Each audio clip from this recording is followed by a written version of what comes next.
怕，我好怕如果我做唔到，係會令到你失望。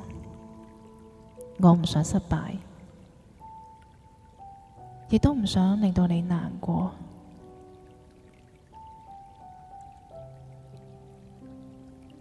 由一個男仔嘅眼入邊浮現出一啲好痛楚、好掙扎嘅情況，佢都從來冇對任何人透露咗一啲情感，因為佢認為呢個係佢一個嘅弱點。Emma 佢靜靜咁聽住，